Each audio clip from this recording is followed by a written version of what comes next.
Սուրբ Հովհաննես Առաքյալի և Աստվածաբան ավետարանչի հայտնությունը, գլուխ 20. Հազարամյա թագավորությունը։ Եվ տեսա մի ուրիշ հրեշտակ, որ իջնում էր երկնքից և իր ձեռքին ուներ դժոխքի փականքներն ու մեծ շղթաներ, և բռնեց վիշապին, հին օձին, որ է բանսարկումն և սատանան, և 1000 տարով կապեց նրան։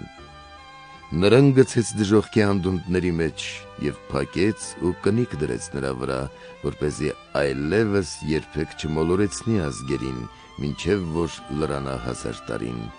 և այնուհետև պետք է, որ նա արձակվի մի փոքր ժամանակով։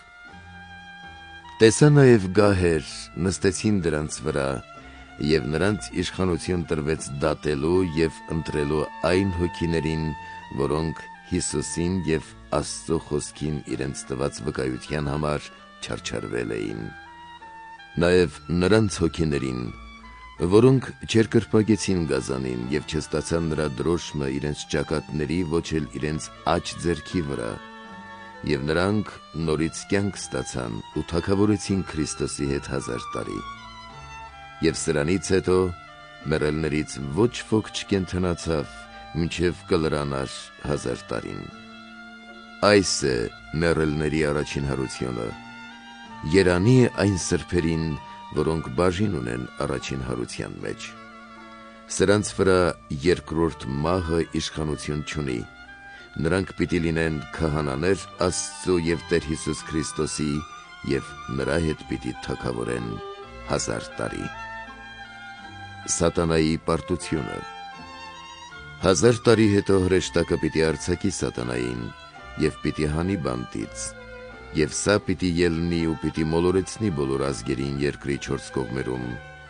Գոգը և Մագոգը ձեռքը պիտի առնի, դրանցով հավաքելու համար բոլոր զորքերը, որ պատերազմեն, և նրանց թիվը ինչպես ծովի ավազը։